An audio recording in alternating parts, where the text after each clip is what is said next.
వాడు నువ్వు అనుకున్నంత శుద్ధపోసేం కాదు. ఖచ్చితంగా శ్రీరామ్ గాడే ఏదో చేస్తున్నాడు. పంచాయతీ సెక్రటరీ శ్రీరామ్ మీద డౌట్ వస్తుంది.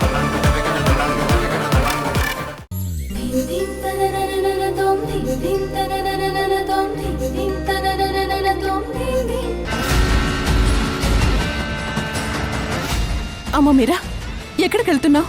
పాపకి సర్జరీ. వద్దు.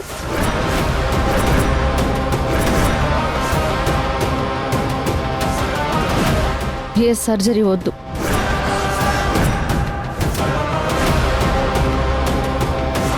నేను పాపని తీసుకుని ఎక్కడి నుంచి వచ్చానో అక్కడికే వెళ్ళిపోతాను.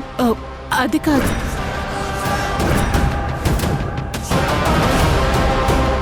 మీరా, నీకన్నా పిచ్చా? ఆపరేషన్ చేయించమని అడిగింది నువ్వు.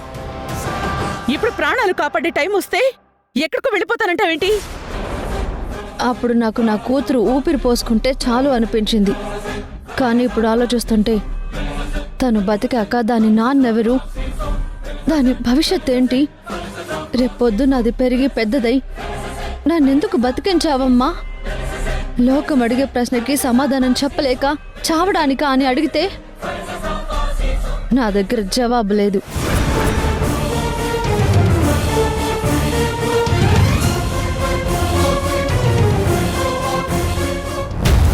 ఆ ప్రశ్నకి సమాధానం చెప్పలేక ప్రతిరోజు చచ్చే కన్నా ఇప్పుడే మా కర్మకి మమ్మల్ని వదిలేయండి. మీరా, ఏం మాట్లాడుతున్నావు? ఒక నిండు ప్రాణం అది. అమ్మా, ప్రాణం అంటే కేవలం ఊపిరి ఉండటం కాదు. ఆ ఊపిరికి ఒక గౌరవం ఉండాలి. అది లేనప్పుడు ఈ బతికెందుకు?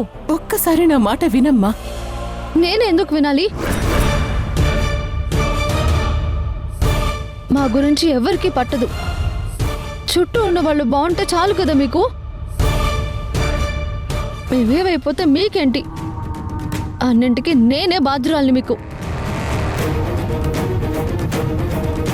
రేపు పెద్దయితే నా కూతురు బాధ్యురాలు అవుతుంది, అంతే కదా? మీరా, నా మాట వదలండి. అమ్మా, మా నాన్న మమ్మల్ని చావనివ్వండి. మీరా,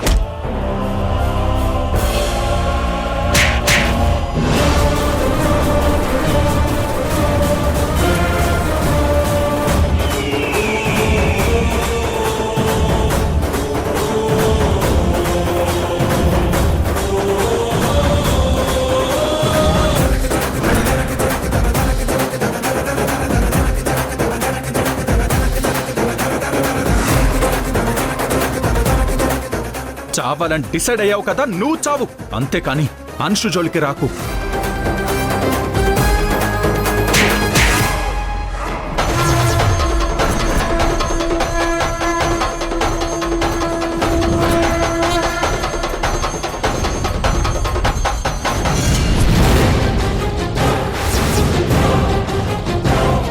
నా బిడ్డ చనిపోయినా పర్వాలేదు, నీ బిడ్డకి మాత్రం ఏం కాకూడదు, అంతేనా?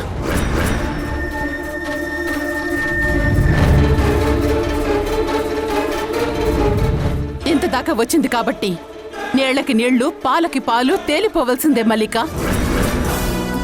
నీ కొడుకు మనసులో ఏముందో ఇప్పుడు నాకు బాగా అర్థమైంది.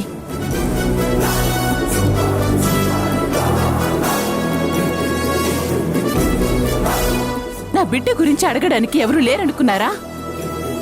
నేనున్నాను.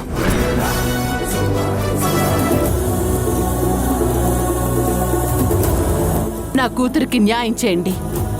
ఏది మాట్లాడినా ప్రతాప్ అన్నయ్యకి మాట ఇచ్చానంటావు కదా. నాకు ప్రతాప్ అన్నయ్య మాటిచ్చారు.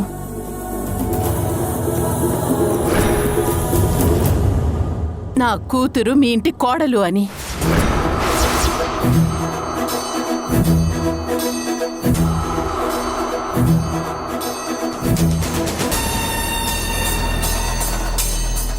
అమ్మా, పాప చాలా ముద్దుగా ఉంది కదా, మన ఇంటికి తీసుకెళ్ళిపోదాం. అంత నచ్చితే పెళ్లి తీసుకొని వెళ్ళిపో. చేసుకుంటా. నా చెల్లి ఇంటి లక్ష్మి నా ఇంటికొచ్చి దీపం పెడుతుంది అంటే అంతకంటే ఏం కావాలి? సంతోషంగా తీసుకెళ్ళిపోదాం. నా కోరిక కూడా అదే.